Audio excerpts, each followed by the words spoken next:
Welcome to the MS-Perspektive podcast, Perspective with a K as I'm German. I'm Nele von Horsten, MS patient, patient advocate and author. I'm bringing you interviews, inspiration and information about living with multiple sclerosis and show you ways how you can positively influence the disease and make the best out of your diagnosis.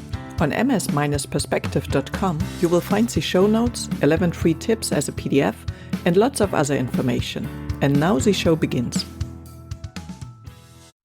Thanks for tuning in again and welcome to episode number 154, How Pharmacovigilance Keeps MS Therapy Safe, from drug development to real-world monitoring, with Dr. Nora Möhn.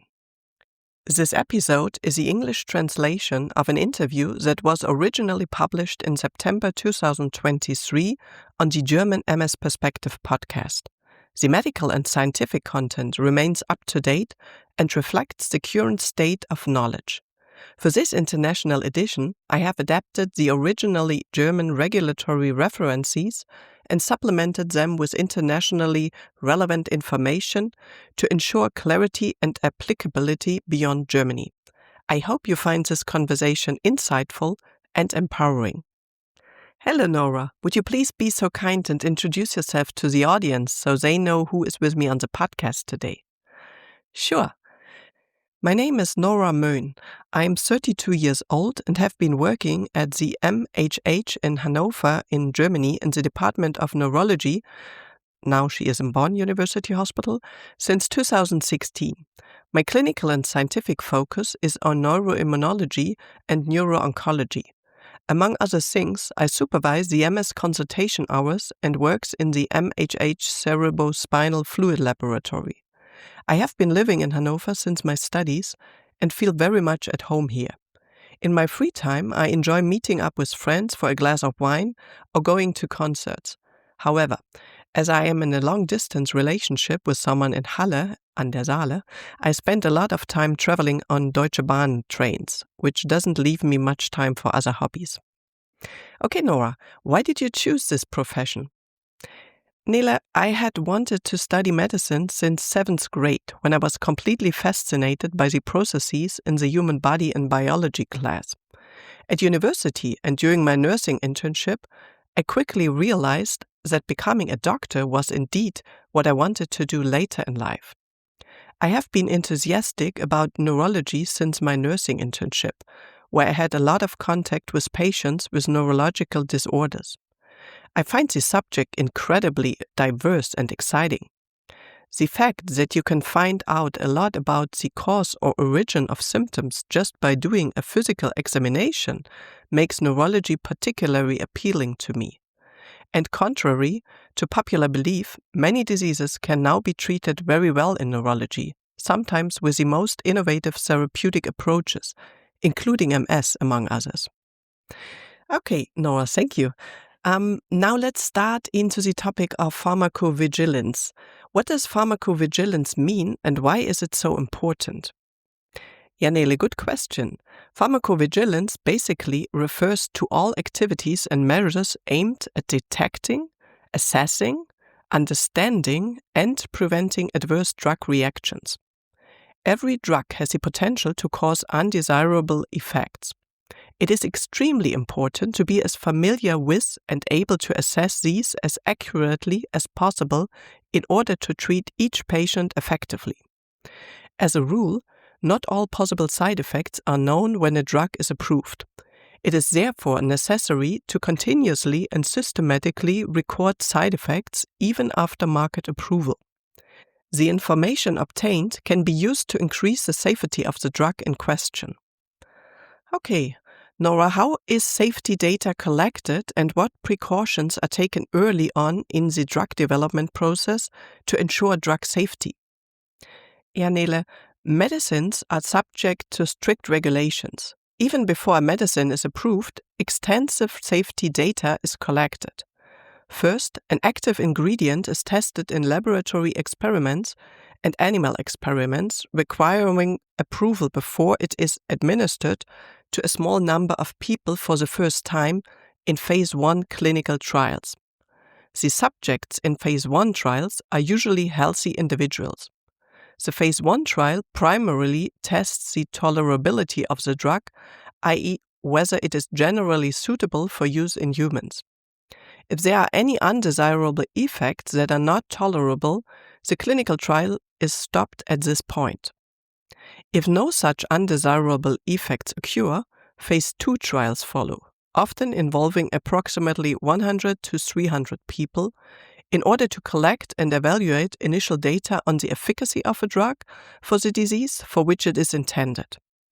Phase 3 trials are then usually conducted with a large number of participants in order to gather information about the efficacy and, in particular, the safety, i.e., frequent, occasional, or even rare 1 in 1,000 side effects of a drug.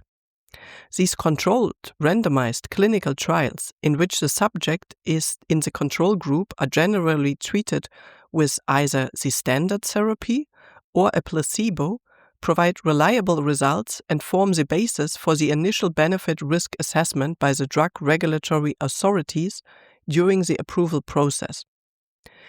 As already mentioned, the collection of safety data does not end with market approval. Rare or very rare side effects can usually only be recorded once many patients have been treated. For this purpose, phase 4 studies are conducted and spontaneous reporting systems are used, among other things. Okay, Nora, how and where can patients report adverse drug reactions? Nele, in most countries, patients can report suspected adverse drug reactions directly to their national medicines regulatory authority through a spontaneous reporting system. Reports can usually be submitted online. Alternatively, patients may inform their treating physician and ask them to submit a report. In the European Union, reports are collected nationally and contribute to the EMA's Pharmacovigilance database. In the United States, reports can be submitted via the FDA's MedWatch system. And just for you to know, in the show notes and on the blog article, I have listed diverse regulatory authorities. Okay, Nora, let's talk about monitoring and measures to improve safety in MS therapies. What measures are being taken to monitor, record, evaluate, and improve the safety and adverse effects of MS therapies? Yeah, Neil, good question. All pharmacovigilance measures described above also apply to medicines used to treat multiple sclerosis. For MS therapies that have been on the market for many years, there is extensive clinical experience and broad knowledge about their potential side effects. Newer treatments have likewise undergone thorough preclinical testing and large clinical trial, phase 1, 2, and 3 before approval. Even after a medicine has been authorized, safety monitoring continues. Post-marketing, so phase 4, and other non-interventional studies are often conducted to detect rare side effects that may only become apparent when a larger number of people are treated in real-world settings.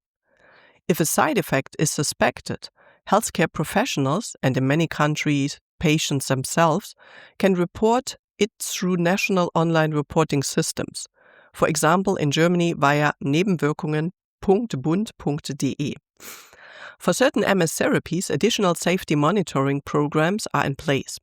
For example, with natalizumab, specific measures are implemented to monitor and reduce the risk of progressive multifocal leukoencephalopathy, PML, a rare but serious brain infection. These programs include regular safety assessments and risk minimization strategies. Nora, how do you weigh up the risk-benefit profile of disease-modifying therapies for MS? And how does this influence doctors' decisions when selecting and recommending treatments? Nele, before starting disease-modifying therapy, we first assess how active the MS is. The more active the disease, indicated by a high frequency of relapses, numerous lesions on MRI scans, spinal lesions, etc., the more likely it is that highly effective therapies will be recommended, which may also have potentially more serious side effects. For us as practitioners, the risk of the patient becoming disabled as a result of MS usually outweighs the potential undesirable effects of the therapy. Of course, the individual factors of each patient, e.g. pre-existing conditions, and possible fears and concerns must always be taken into account. The decision to undergo disease-modifying therapy is always a joint decision that requires sufficient consultation and time for consideration. Okay, Nora. Are there specific guidelines for physicians regarding the regular examinations required for a particular MS medication in order to prevent serious side effects? Yes, Nele, such guidelines do exist. When a medicine is approved, the regulatory authority in Europe, this is the European Medicines Agency, EMA, defines which monitoring examinations are required and whether there are any restrictions on its use. Treating neurologists are expected to be familiar with these requirements and to discuss them with their patients. In Germany, these monitoring recommendations are summarized by the MS Competence Network, the KKNMS, in its MS Quality Handbook under the section Monitoring and Measures. For the international audience, comparable guidance is provided in many countries by national neurological societies, MS organizations, or professional bodies such as the European Committee for Treatment and Research in Multiple Sclerosis, ACTRIMS, in Europe, or the American Academy of Neurology, AAN, in the United States. Pharmacovigilance remains crucial even after a medicine has been approved. If new information emerges from long-term observation or real-world data, a medicine may be reviewed by the Pharmacovigilance Risk Assessment Committee, the PRAC, or the EMA. Monitoring recommendations, and in some cases even the approved indication, may then be updated. In Germany, physicians are rapidly informed about new safety findings through official safety letters known as red hand letters. Internationally, similar communications exist under different names, such as Direct Healthcare Professional Communications, DHPCs, within the European Union, FDA Safety Communications in the United States, or Drug Safety Updates in the United Kingdom. Okay, thank you. Nora, what role do clinical trials and long-term observations play in the pharmacovigilance of MS therapies? Ja, Nele, clinical trials and long-term observations play a crucial role in this context.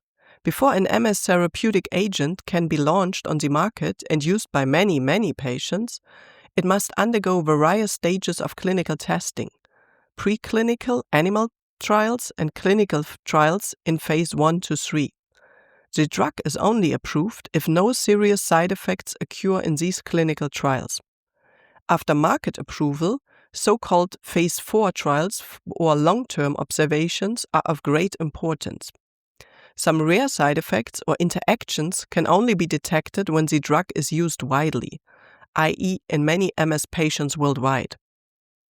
This was the case, for example, with alemtuzumab, Lemtrada, and even more dramatically with daclizumab, Zynbrita. Based on the experience gained from long-term observations, the recommendations for the specific MS drug can and must then be adjusted. If the side effects are too severe, the drug may also be withdrawn from the market. Okay, Nora, what additional precautions apply when using MS medications during pregnancy, in children and adolescents, and in elderly patients? Yeah, Nele, good question. Pregnant patients, children, adolescents, and elderly patients are special patient groups.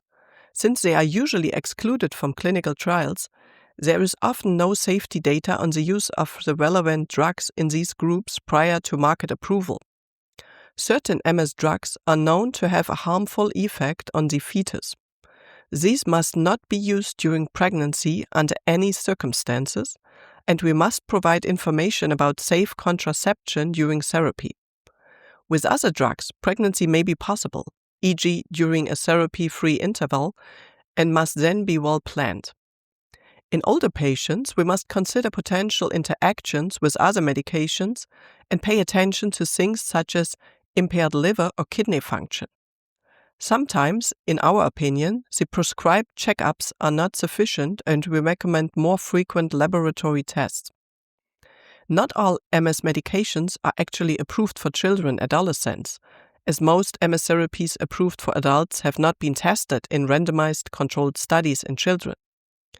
Currently, interferons and glatiramer acetate are approved for adolescents aged 12 and older, betaferon, Avonex, Copaxone, and children aged 2 and older, Rebif, as well as fingolimod, approved for the treatment of highly active relapsing MS in children and adolescents aged 10 to 18. In situations where these drugs are not an option, a decision must be made on a case-by-case basis, possibly including the use of an unapproved drug and, if so, particularly close monitoring. And there has been an update since we had that interview. In the European Union, teriflunomide, Aubagio, is approved for children aged 10 years and older, and dimethyl fumarate, Tecfidera, for adolescents aged 13 years and older with relapsing remitting MS. Other medications are under investigation still. Okay, Nora, how can interactions between different medications be taken into account and monitored in MS patients? Janele, important question. For patients with other diseases in addition to MS, a detailed medication history must be taken before starting therapy with an MS drug.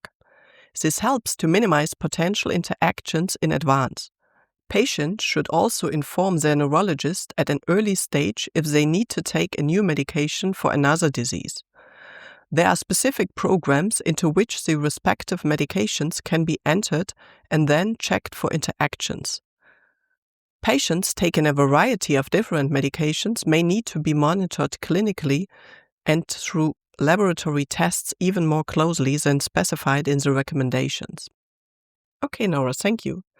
Let's talk about information and resources on pharmacovigilance in MS therapies.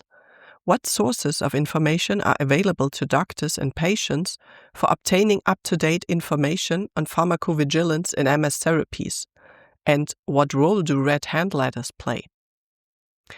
Nele, during clinical trials, investigators are informed directly by the study sponsor, usually the manufacturer of the medicine, about any relevant pharmacovigilance developments. In clinical research, all suspected adverse events must be reported promptly, and safety information is continuously shared between sponsors, investigators, and regulatory authorities. After a medicine has been approved and is available on the market, I personally rely on regularly updated guidance from professional MS and neurology organizations, as well as official communications from regulatory authorities to stay informed about the latest monitoring recommendations. I also encourage my patients to consult reliable sources provided by recognized MS organizations and regulatory bodies. Safety communications remain extremely important. At the time of approval, certain safety information, such as rare side effects, drug interactions, contraindications, or specific risks in vulnerable patient groups, may not yet be fully known. Some risks only become apparent once a medicine is used more widely in real-world settings. If new findings require immediate action by healthcare professionals, regulatory authorities issue urgent safety communications. Depending on the country, these may be called direct healthcare professional communications, DHPCs, safety alerts, drug safety updates, or safety communications. These letters are typically issued by the manufacturer in coordination with the relevant national regulatory authority and are distributed directly to healthcare professionals. In many countries, these communications are also published on the websites of the respective medicines agencies. Okay, Nora, how can patients discuss concerns or uncertainties about the safety of their MS treatment with their doctor? Nele, those affected should be able to address such concerns and uncertainties in a low-threshold manner. Our goal as neurologists is to find the best possible and most suitable therapy for each individual. This can only be achieved if we provide comprehensive information and, at the same time, our patients openly express their concerns, e.g. during outpatient consultations. Sometimes it helps to make notes on the topics you want to discuss in preparation for your doctor's appointment. I can only recommend addressing concerns early on and in an accessible manner. In retrospect, this certainly increases treatment adherence and is much better for both patients and us as neurologists than if there is no open communication.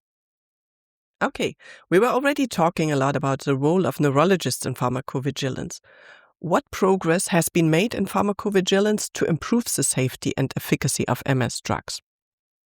Nele, the therapeutic landscape of multiple sclerosis has changed dramatically over the past years. An increasing number of effective therapies has been approved, offering neurologists and people living with MS a broad spectrum of treatment options. On the one hand, this is a very positive development. It allows for more individualized treatment decisions, and today there is generally a suitable therapy option for most patients. On the other hand, the growing number of treatments can make the field increasingly complex. For neurologists, it is essential to stay continuously informed about new data, evolving safety recommendations, and updated monitoring requirements. International MS research networks, academic collaborations, and real-world data registries contribute significantly to improving patient care and medication safety. Large observational studies and clinical registries help to better understand the frequency, characteristics, and long-term impact of side effects of both established and newer immunotherapies in routine clinical practice. Importantly, many of these initiatives involve not only physicians and researchers, but also patients themselves. In addition to academic efforts, pharmaceutical companies are also required to maintain comprehensive pharmacovigilance programs. A well-known example is the safety monitoring program for natalizumab. As many readers may know, natalizumab is associated with the rare but serious risk of progressive multifocal leukoencephalopathy, PML. Over time, specific risk factors for developing PML and the natalizumab treatment have been identified. Based on these findings, risk minimization strategies were introduced, including enhanced monitoring recommendations and formal safety communications issued in coordination with regulatory authorities. Cases of PML occurring under natalizumab treatment are carefully documented and monitored internationally. From a pharmacovigilance perspective, natalizumab is often cited as an example of how structured, ongoing safety monitoring can improve risk awareness and patient management over time. Okay, Nora, what is the significance of pharmacovigilance for patient safety and confidence in MS treatment? Yeah, Nele, pharmacovigilance is crucial for patient safety. Only through the continuous recording and investigation of side effects and interactions can knowledge about the various therapeutic agents grow. Practitioners can then rely on this data together with patients when selecting a therapy. Without pharmacovigilance, it is not possible to make informed therapy decisions, and potential side effects during treatment could be much more difficult to classify. Pharmacovigilance is therefore essential for confidence in MS treatments. Okay, Nora, how important are neurologists for pharmacovigilance and monitoring MS therapies? Nele, neurologists play a crucial role in the treatment of multiple sclerosis. They determine the indication for therapy, counsel patients about the available MS treatments, and conduct regular follow-up examinations. As specialists, neurologists are expected to be thoroughly familiar with the medicines they prescribe, including their potential side effects, drug interactions, contraindications, and specific monitoring requirements. This knowledge is essential to provide comprehensive patient education and to detect possible adverse effects early through appropriate clinical and laboratory monitoring. In addition, neurologists receive official safety communications from regulatory authorities regarding newly identified risks or updated safety recommendations. These communications, depending on the country, may be issued as direct healthcare professional communications, DHPCs, safety alerts, or similar regulatory notices. Physicians must be able to interpret this information appropriately and inform affected patients without delay if changes in monitoring, risk assessment, or treatment strategy are required. Okay, Nora, let's come to the quickfire round. Complete the sentence. For me, multiple sclerosis is an incredibly interesting and challenging neuroimmunological disease, the treatment of which has seen tremendous progress over the last 10 to 15 years and which fascinates me every day anew. Yeah, what breakthrough in MS research and treatment would you like to see in the next 5 years? I hope that, similar to the remarkable developments in the field of relapsing-remitting MS in recent years, a breakthrough will be achieved in the treatment of primary and secondary progressive MS. Yeah, that would be wonderful. Okay, Nora, let's come to an end. Is there anything else you would like to say to our listeners? Yeah, Nele, I would like to express my sincere thanks for listening and for your interest in this exciting topic. I would also like to encourage all those affected to openly express and concern or worries they may have regarding drug safety, potential side effects to their healthcare providers so that an informed treatment decision can be made in consultation with them. The field of MS therapeutics can sometimes be very confusing and overwhelming, so it is essential to address any uncertainties and fears. Okay, and last but not least, where can people find you online? Yeah, thank you, Nele. My scientific publications can be found via PubMed by searching Nora Möhn on the website of the US National Library of Medicines, the NIH. So PubMed, and you can find the link in the show notes or on the blog article. And further professional information and updates can be found on the LinkedIn profile of Nora Möhn, which I have included into the show notes and the blog article as well. So that was it. I hope you know more about pharmacovigilance and feel confident enough to discuss any concerns or fears you may have about treatments suggested to you with your doctor. And remember, even though MS has become much less frightening, it is still a serious disease that should be slowed down as much as possible with medication and a healthy lifestyle. This will ensure that you can still lead a fulfilling life in several decades' time and won't have to regret missed opportunities. And with this, we are at the end of this episode. I hope you learned something new and maybe got inspired to have this conversation or to check on available serious data in the internet. There's quite a lot out there. And maybe check the show notes to find that places where to go. And next time I will have a real interview partner, so not a translated interview. And it will be about genetic subtypes in MS, what they mean for your progression and treatment with Dr. Karim Kreft from UK. So very interesting interview. You should be tuning in to stay up to date and learn something new. And with that, please recommend the podcast to other people who might be interested in it. Rate it wherever you are listening to it. And stay as positive and healthy as possible. And see you next time. Bye.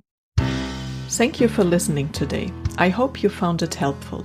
You may also be interested in the previously published episodes and posts, which you can find at ms-perspektive.com/podcast.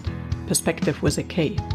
You can also get a free PDF with 11 tips for your positive impact on MS at ms-perspektive.com/newsletter. If you'd like to get in touch, you can reach me at nele@ms-perspektive.com or on social media. See you next time.